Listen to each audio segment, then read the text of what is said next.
Hey racers, and welcome back for another video. Today's video is the best cardio exercise for motocross races. So one of the problems that I had when I was racing, so I did 14 seasons of motocross. Okay, some of them raced at the nationals, I would say majority of those racing years. Did the state rounds every year, did a heap of club days, everything was racing, okay, even through the off season. We didn't even have time off over summer. It'd be 40 degrees and we'd be going out riding on the weekend. And yes, it was fucking hot. So, just got a couple of notes here to make sure I cover everything. First thing is, the mistake that I made when I was racing is I only focused on one type of cardio. Okay, and I didn't even know there was multiple types of cardio. Okay, I just thought cardio was cardio. You know, go for a run, go for a cycle. So that's what I used to do. I used to do a lot of that type of training. So I did like RPM spin class sessions, which they used to go for 45 minutes or an hour. I did 5 years of club level. I did that for a couple of years, 3 or 4 nights a week. There was a period there for 5 years where I did club level swimming. So I was going and doing swimming with people that were wanting to do swimming competitions. And I had no interest in doing swimming competitions. I just wanted to use that as fitness for my riding and racing. So I used to do those sessions, which were an hour. There was a period of time there where we did half an hour of body weight training, okay, or extra cardio work before swimming, or strength work. They called it strength work, but it was really just body weight work. And then we'd go and do an hour of swimming after that. Lots and lots and lots of long distance cardio. Okay, and I'd go and do that same 3 or 4 nights a week. There's been other periods of time where I've gone on heaps of push bike rides, mountain bike rides, had a loop that I used to do around where our house was and go into multiple different suburbs for, say, half an hour. Did a heap of long distance cardio, okay, over the years, a lot.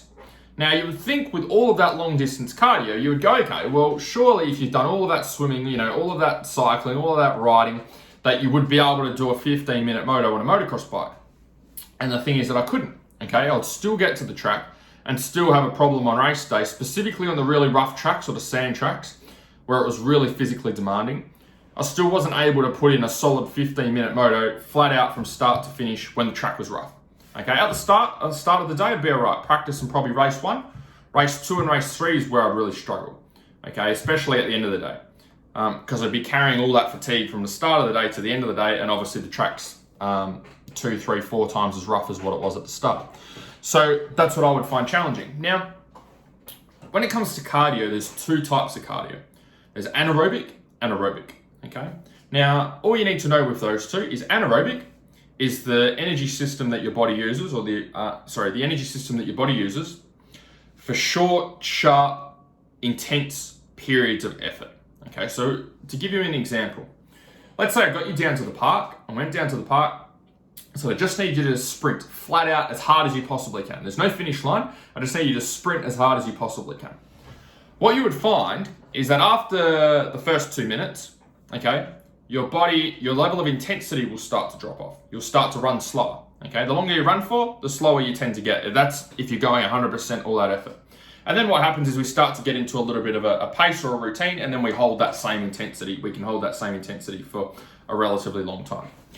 Now, the reason that first couple of minutes is your fastest in comparison to all of the other meters that you'll run, or the other minutes that you'll run, is because you're using your anaerobic energy system. So this energy system is very good at getting your body to operate at its peak intensity, but it's not very good at holding that intensity for a long period of time. Your aerobic system on the other side is the complete opposite. It's very, very good at keeping you going for a long period of time, but it's not very good at keeping you at a high intensity. So what happens after that first couple of minutes, let's say, roughly 90 minutes, 120 seconds, 90 minutes, 90 seconds, 120 seconds, what happens then, okay, is you shift from your anaerobic into your aerobic system. Now, I just used to train the aerobic system. I just used to do all the long distance stuff. I was all about distance and duration. And I never focused on intensity in training that anaerobic energy system because I thought that was lazy type of training. Okay, and the reason I thought that was a lazy type of training is because they have rest periods. Okay, people that do these short, sharp bursts of high intensity training or only do these 10-minute workouts and tell me how exhausted they are. I was like, you train for 10 minutes and get fit? I just didn't believe it. I didn't think it existed. So I never did any of it. Okay, I was all about slogging it out and putting the effort in with putting the hard yards in. And after all, that's what I saw all the pros doing. That's what everyone else seemed to be doing. So that's what I jumped on the bandwagon with. Now, when you go and race, we need to go, okay, which energy system am I using? or which is dominant? Is it the anaerobic system or aerobic energy system? Now the thing is, when we go and race, so let's say you take a 30-minute motocross event, okay? 30-minute motocross race, which energy system are we using? Now when you think about that at the start, you're probably, like me, you're probably thinking, okay, well, I've got to put in 30 minutes of effort, so that's probably going to come in aerobic. Okay, I need my body to be able to move and to be able to work for a long period of time. Now, that is true. We do need it to work for 30 minutes, okay? We do need that aerobic system working. But the other thing that we need working is the anaerobic energy system. Now, the reason we need the anaerobic energy system working, when we dig into riding and racing and we look at any particular track, okay, so if here in Perth, let's say I take AJS, Wanneroo, okay, a sand track, deep sand track. Now, going around that track, okay, there's different parts of that track that are different levels of intensity. So you might come around one corner, right? And maybe it's got a nice big berm, okay, and it's quite sandy. You can just sit down and rail it around the outside.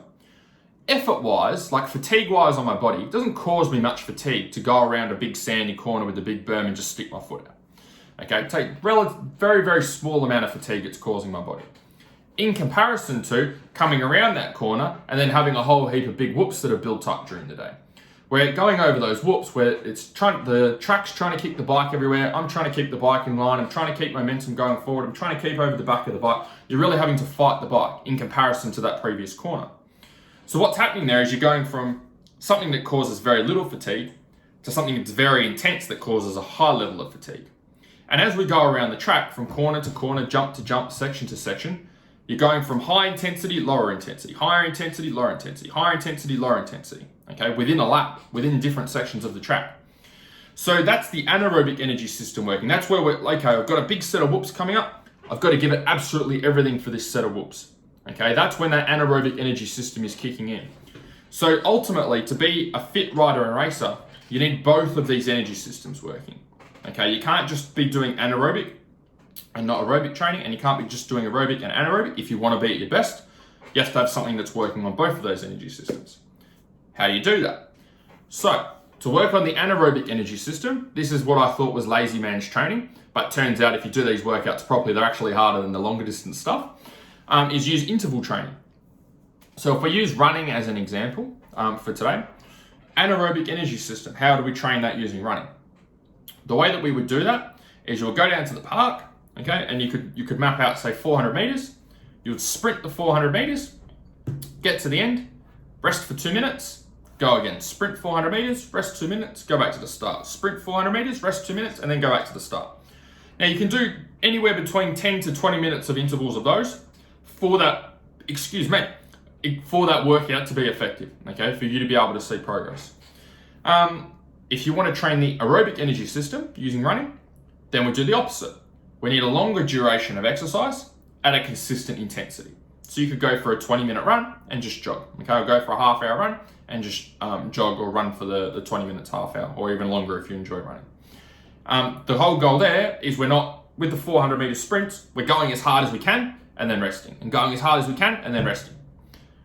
For the longer distance stuff, we're not going as hard as we can. We're not sprinting. Okay, we're not using that 400-meter pace we have. We're not trying to hold that 400-meter pace for half an hour.